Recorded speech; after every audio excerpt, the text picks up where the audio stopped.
There is a gaming niche that has some of the most deranged people in all of the internet in, and I would know. I'm one of them.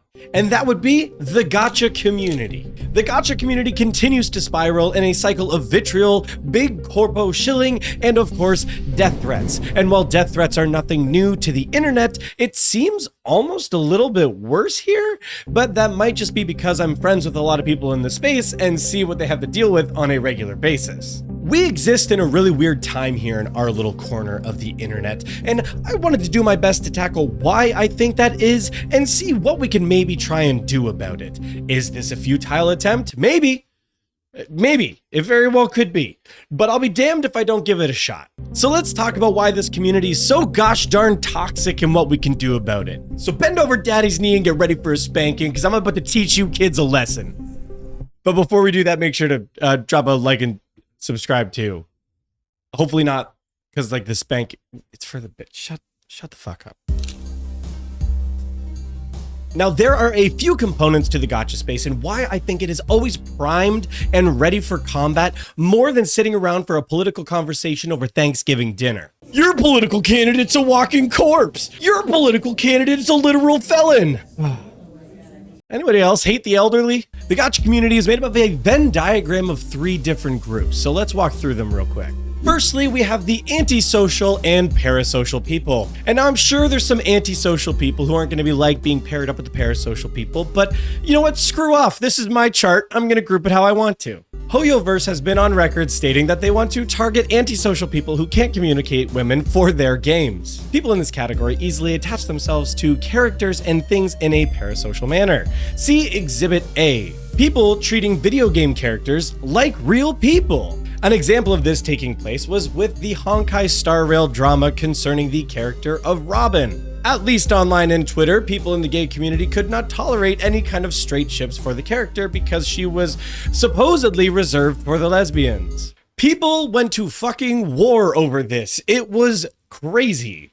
And now, while I'm not going to lump everybody in that same category because I know some gay people who thought it was absolutely ridiculous, it doesn't change the fact that that war took place. And just to reiterate for those of you who still might be confused, as said by people better than me, she's not real. Anyway, this parasocial attachment is not limited to video game characters, but can also be applied to content creators, where then these parasocial people start to elevate them to a higher status of being. Once someone has been elevated to this higher status of being, if they do not meet the headcanon of these parasocial people, they will be crucified and canceled on Twitter. You can be sure of that. Now, if a content creator manages to stay in the good books of those parasocial people, they will defend that content creator if anybody dare step up to them, and they will attack like a starving pit bull that's just wandered into a kid's daycare.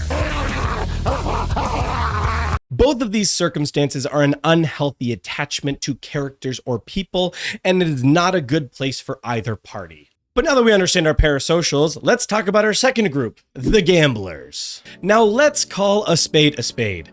Gacha games are gambling. Whether you're gambling your time by re-rolling accounts or logging in every single day to get every single ounce of currency you can get as a free-to-play player, or as a whale who's walking in there and actually dropping literal dollars on the game to get premium currency to roll on new characters, you are still gambling regardless with either time or money. This group of people is very prone to the cost sunk fallacy, where if somebody dares criticize their game in either a constructive or destructive manner, they will do everything they can to protect their investment.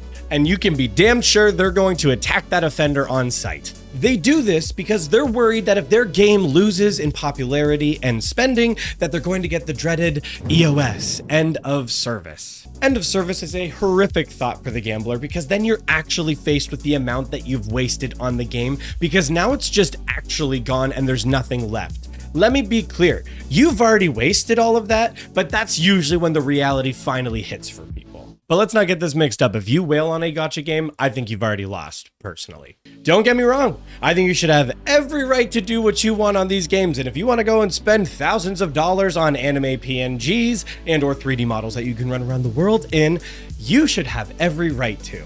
But just because you have a right to doesn't make you correct, and I still think it's a waste. But that brings us to the end of the gamblers and to our third category of people, and that is the gooner degenerates. The absolute horniest people I have ever met on the internet have come from the gacha space. And while there's definitely a general crossover with the anime community, it seems like the most degenerate of the anime community ends up trickling their way into gacha games as well. There were fetishes I didn't know existed before I started playing gacha games and engaging in the community. And those are fetishes that I will say I am worse off knowing. Just please, for the love of God, don't Google the term docking. It's your fault, Cap. Now, before this sounds like I'm condemning some of you, remember, I'm right down in this pit with you. I've got 6 gacha games installed on my phone right now that I log in to check in on at least daily. So I'm not saying this as an outsider looking in, I'm saying this as a peer sitting right next to you in the mud. All of these Venn diagrams intersect at one central place, and that is peak toxic gacha player. And now you may not find yourself in the center of this Venn diagram, but I am convinced everybody is in at least one of these categories. And if you don't think you're in one of these categories, you are a fucking liar. Stop lying to yourself right now. Look, there may be some well-adjusted people who play these games, you know, people like myself, of course, but I have yet to meet anybody else like that. Now, let's be clear, any group of people are going to be susceptible to the pitfalls of a toxic community. But these traditional vices, I think, give this group more of a predisposition for them. So we've got our Tinder and our makeup of people. Let's talk about how we set fire. I'm not the first one to say this, and I will not be the last one to say this, but tribalism. Now, let's be clear. Tribalism is a normal human instinct, and it's one of the things that has allowed us to thrive as a species up until this point. It's not inherently a bad thing. We all want to have that group of people that we know are going to back us up when the going gets tough. However, toxic tribalism is when the fear of one of those circles starts to lead the group. Toxic tribalism keeps you in a constant state of fear and war, where you always feel like you need to be protecting yourself from the other tribes. And then if you fail to adhere to the perfect dogma of your own tribe, you will find yourself on the sacrificial altar with the other people you are trying to protect yourself from.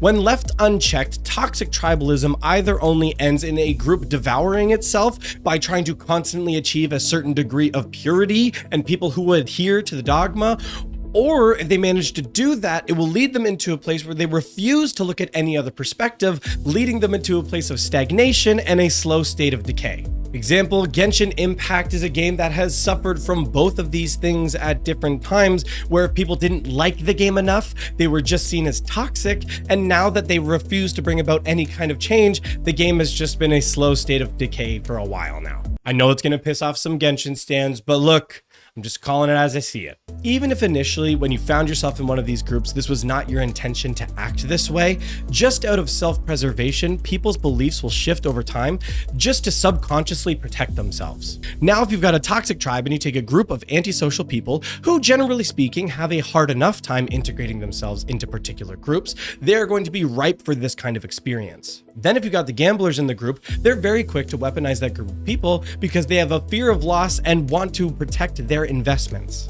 Then you've got the gooners and the degenerates standing around, just jerking off constantly, so busy in their own heads that they just sit around and let it all happen anyway. Kind of like sloth coming out of the fruits of lust in a weird way. Usually the only thing that can get one of the gooners or degenerates really fired up in a toxic way is when they smell censorship. Because like, dude, I swear, if I gotta hear one more person complain about Nicole's boobs being nerfed, I'm gonna riot. I'm gonna absolutely lose it. Nobody cares. But the combination of these three groups always kind of being on the lookout makes the current state of the community even trickier. I would like to propose that people in these communities don't know how to exist in a time of peace. Like a bunch of World War II veterans coming back with PTSD, they just see war everywhere. The gacha space as a whole finally finds itself on the other side of a multi-phase drama that contained one of the biggest bouts of content creator PvP that I've ever seen over multiple years. For real, this is the longest saga I feel like I've ever seen in any kind of YouTube niche, with maybe the exception of like, I don't know, the makeup and beauty space, because them bitches is crazy. Just so we don't get it twisted, yes, I am referring to the Tectone and Atsu drama that spiraled out of control, that had tons of content creators being sucked into this vortex. It was a black hole event. It was like the bloody Captain America Civil War event that took place. Like, it's crazy. It's too much to recap in this video here. If you want to learn more about that, Muujin did a great video on it if you got a few hours to spare, but I'm not getting into all the details on this one. All of that matters is that we've gone through this crazy event and it is now seemingly done. There was a small epilogue there, kind of a little bit that happened with Vemtesh, but even that's all a wash. So it seems like things have finally cooled off in terms of the content creator space, which I'm gonna be honest is really nice to see. But while a lot of these content creators have moved into a time of recovery, like for example, Tectone just went on a break, Hexjuice has been on a break, other people as well have been taking some time. I took some vacation too, but I wasn't really in the drama. But it's nice to see that everybody's finally cooling off. But I don't know if you haven't noticed, but it feels like even though the content creators may be in a cool down state, it seems like the communities are far from it and they're still out looking for blood. Just to be clear, I'm not blaming any of the content creators for the stuff that's going on. I very much believe at the end of the day that people are only responsible for their own actions, but you know, it is happening. Wuthering Waves on its launch was at war with Genshin, and now Zenless Zone Zero is at war with Wuthering Waves. The absolute comment sections are bloodbaths of people ripping on both sides. People complaining that Arknight's Enfield is going to suck or it's going to be the next best game. Can the Tower of Fantasy devs actually deliver on NTE? And then of course Azure Premilia. Well, actually most people are pretty excited about Azure Premilia, but you get my point. Players of each of these games are still in the comments, are still in the threads, just going to town on each other. And it's just exhausting. And this whole thing is extra funny to me because it feels like people have forgotten something that's so incredibly obvious. I think a weird reality that those on the front lines refuse to acknowledge is like something that I pointed out earlier in this video. Most people play more than one gacha game. I've got 6 on my phone. Almost anybody I know who plays gacha games doesn't only play one single game. They usually have at least multiple installed on their phones or consoles or PC. Gacha games have never been and will never be structured as a main game. They're all designed to be side games, and therefore people usually end up picking up multiple to cycle through them. They're all intended to be played in short bursts. I mean, hell, that's Hoyoverse's whole business model. They want to suck you into their ecosystem of games so that you are constantly jumping from one game to the next because there's not always going to be content existing in each one of them. So they want you to be able to go from Zenless Zone Zero to Honkai Star Rail, back to Genshin, back to Zenless Zone Zero. That's the whole point. Sorry, I know Honkai Impact 3rd is there too, but like it's kind of its own thing. It's a bit of an anomaly, whatever. It's fine, you understand. Outside of Hoyoverse though, even if a game on launch has a ton of content for you to do, what we call the honeymoon phase, where you can sit down and binge a gacha game for the first time, that will eventually come to an end and you reach what's called the maintenance mode. That's when you reach the state of the game where you can kind of log in every day, do your dailies, spend some resin, and then you can make some micro progression on your account. But you're not able to just sit there and actually do extended play sessions. That finally comes when a new patch drops or a new event takes place, where then you can finally log in and then binge part of that. And then as soon as that's done, you cycle on to the next gacha game and the wheel continues. So what this means to someone like me is that most people who are screaming about this online probably have at least 2 to 3 gacha games that they're playing. And there are definitely people who are finding themselves on both sides of these conflicts. I play Zenless Zone Zero and Wuthering Waves, and I don't have any issue in doing so right now. And yet constantly what I'm seeing is people shitting on the other because of whatever combat or whatever story or whatever art style. Pick your side. The argument's made on both. People just recycle the same shit and keep arguing about it over and over again. And then someone like me sitting there like, guys, who cares? So where we find ourselves in a mess of some people who have a very difficult time socializing in society with unhealthy emotional attachments to physical things or people they don't actually know, who are wanting to protect their financial investments, fighting with other people about fictional things that don't exist for fun. And it's dumb. Oh gosh. Finally got that off my chest. But look, I don't want to be part of the problem. I'm not going to be somebody who's going to just sit here and bitch about it and complain, because I want to actually offer something. I want to offer some solutions here. What can we do to try and change this crap, okay? So dial in for a sec. I'm a firm believer in personal responsibility, meaning you can only do what you can do, and I think you're only accountable for your own personal actions. So I got 3 new things you can try to help try and be a little bit of change in this space. First one, be constructive. Look, if you got a problem with any kind of game, event, activity, whatever it may be on a given product or community, don't just sit there and complain about it. Actually offer some solutions in return, even if they're bad ideas. Even if they're bad ideas. I mean, God forbid they actually use one of them, but I personally want to see you offer at least bad ideas, because what that shows to me is you actually care. That you actually care about wanting to see change for the game to make it better, so you're not just going to sit there and whine about it. Nobody likes somebody who just sits there and complains, but does nothing to try and help it. The second thing is to try and be a bit more patient. Look, I've said this in previous videos, and I'm going to say it again. People are dumb. And sometimes being a bit patient to explain a few things can go a long way for somebody, as long as there's somebody who's willing to listen, but we'll come back to that. I think gacha games attract a younger audience, broadly speaking, so it's a lot of younger people bringing their naivete into the space, and they're just spewing things before they've actually had a chance to think about it. So try and be a little more patient and try and take an opportunity to explain something to someone, all right? At least try. But if that doesn't work, point 3, don't waste your time. If someone is arguing with you in bad faith, or they don't actually care to learn or be constructive about something, don't bother wasting your time and engaging with that person. You know what's the best thing to do when confronted by trolls and crazy deranged people? To report them, ignore them, and move on with your life. There is a content creator who comes to mind who perfectly falls into this category, and I'm not going to mention his name because I don't want to give him the satisfaction just in case he happens to come across this video, but I know other content creator friends of mine will know who I'm talking about. And the best thing to do with those kind of people is ignore them, don't engage with them, and move on with your life. But that's not just for content creators, that's for other viewers, that's for people in the comments, that's for people on Twitter, whoever it may be. When you engage with crazy people like that, you are just feeding the beast and literally wasting your own time in life. Unless you're someone like Tectone, where you're about to spin that whole thing into content and literally monetize and make money off of people being stupidly deranged, don't waste your time. Don't waste your life. You don't got a ton of it, so just use it for something better.